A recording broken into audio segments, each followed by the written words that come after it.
Welcome back to Coach's Corner. We are in Arley, Alabama. Meek High School, Coach Houston Powell, our guest. Coach, congratulations. First round's in the books and a big win, 52-20 over Hubbard.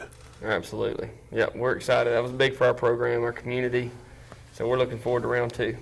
Let's talk a little bit about the last game. Down 12-0 to start things. It took your team a little time to get used to that speed. Oh yeah, I think it's harder to rep that in practice. We don't have anybody in our team that could be a number 4. I mean, you saw it Friday. Yeah, so trying to do that at practice, and you even stress to the kids, guys, the speed is something that we can't simulate. We got to play full speed. Don't play to the speed of the scout team. And I think going down 12-0, I'm on the sideline and I'm thinking, this is not happening. There's no way this is happening. Right. So, we made a few adjustments defensively, and I think our kids realized that, hey, we got it. They figured it out sooner than later, thank God. But, they did a good job. I was proud of them. But, by coming back like that, I was pleased with it. How big was that scoop and score from Jarrett Benson? 21 yards in the second quarter. That seemed to be, at least to me, we kind of felt like things were turning.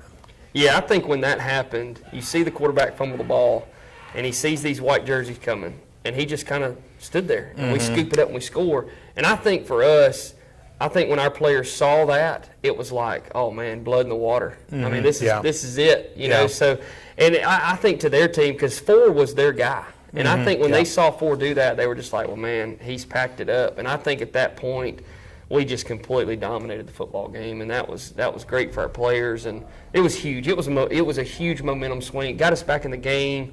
Offense started clicking. Defense started playing fast. So yeah, that was a huge play for us. Let's stay with the defense. 3 turnovers, and that's something I guess you stress really in the playoffs. You've got to get those turnovers and force those turnovers. Yeah, it was huge for us. We got 22 turnovers on the season. That was our first defensive touchdown, so that was big for us. Yes, we've gotten 22 turnovers, and that was the first one that was defensive touchdown, so that was big for us. But yeah, we've stressed that in practice. Our thing is that if we can take the ball and limit possessions to anybody we play and give the ball back to our offense, for one, we're going to eat clock because the offense we run. And number 2, it gives us another opportunity to put points on the board. Right. So we stress that at practice. Our DBs have done a great job when the ball's in the air, be a competitor, get after it.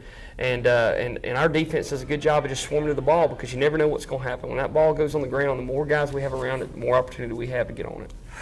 Talk about that offense, and you're a grounded-out, pound offense, 456 total yards last week, 371 on the ground. But the key thing about your offense, you mentioned this last week, everybody knows you're going to run. Yes. But the only problem is, who's going to get the football? I mean, Matt Clark, 133 yards, 14 touches.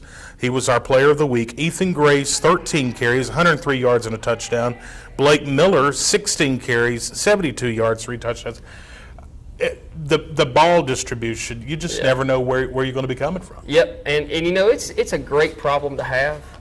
And I was, as a head football coach going into the season, having 4 ball carriers is kind of nerve-wracking because we all know how ball carriers are. Yeah. All right, they're a little selfish at times. They're a little drama queens. So if they're not getting the ball, they like to get upset. So I was nervous going into the season, thinking, how am I going to keep the culture where it needs to be? Focus on the team, not individual stats. And I was nervous about that. So we sat those guys down, and Daniel Evans, our offensive coordinator, does a good job with talking to those, communicating with those guys, what our game plan is, so that they're not wondering who's touching the football. He does a great job with that. But we just sat them down and we said, listen, guys, here's the deal. We are blessed to have 4 ball carriers. Everybody's touching the football. But when we get into the game, our ultimate priority is to win the football game. So we're going to play the hot hand. So if you're running the ball hard in the second half, you're getting the majority of the carries. So you have a first half of us getting this rotation going, and whoever has the hot hand, we're going to feed in the second half. So we've done a really good job of that. And as you can see, you can look at seasonal stats. Cameron Devers had games to where he's just went off. Yeah. And Matthew Clark hadn't carried much. Well, then, Barry, Sumner Christian, Matthew Clark has great games because Cam was struggling a little bit. So that's great that those guys are able to step up when we need them to. And then, our fullbacks, Grace and Blake Miller, do a great job. Blake Miller is just, y'all saw him Friday night, 23. He is just a dominant force when he touches the football. And one final note, Clark has rushed for over 1,000 yards now in the season, so that's a big accomplishment for him. Yeah, that was huge for him. He told us before the season he knew that he wasn't going to get all the touches like he has in the past, and so his number one goal was, and he's not a selfish player. He's so fun to coach, and he looked at me and he just said, "Listen, I know that I'm not going to touch the ball a lot, but my goal is to get 1,000 yards." And I said, "All right, Matt." And so we looked at him before the game and we told him how many yards he needed. I think it was like 87. Yeah.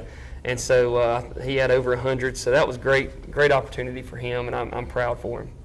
Let's turn the page. Coming up Friday night, you're going to be back at home, friendly confines here at Meek, and the Woodland Bobcats are into town.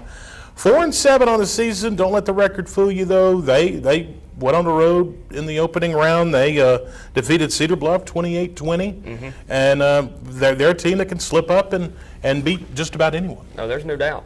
They obviously have a good team. I mean, if you can win a first-round playoff game and you're the 4 seed and they're the 1 seed and you win that at somebody else's place, that speaks volumes. And Cedar Bluff was in the top 10 all season. Yeah. I mean, so this is not an opponent that they beat that was just coming out of a terrible region that was just 6-4. I mean, this is a good program that they've beaten. So they're feeling good about themselves. They're going to come over here with some confidence. I'm glad we're not making that 3-hour drive like they are. But they have a good program. I like the matchup. I really do. They're similar to us. They're going to be in a lot of heavy sets. They like running the football. They throw as much as we do. I mean, so you'll probably be out of here in an hour and a half. Oh, it's going to be a quick game, and it is going to be. Coach Guthrie. He's been here for 30 years. He referenced this game as it's going to be like flashback of 1985. I mean, it is going to be smash mouth, run the football, and whoever's going to bow up is going to win. And so they do a good job. Their offense is honestly well balanced. They do a good job of they can run any one of their plays to either side. So if you're not balanced on defense, they could really hurt you to either side. And that's something as a coach and as a defensive guy that stresses me is making sure that we can match the numbers on both sides of the football because they can do so much. And another thing is just like our mindset is, they're going to impose their will. And if we don't break that will early, they're going to hang around and they're going to stay in this ball game. So we got to do a really good job of defensively of just firing off the football, tackling, and swarming to the football.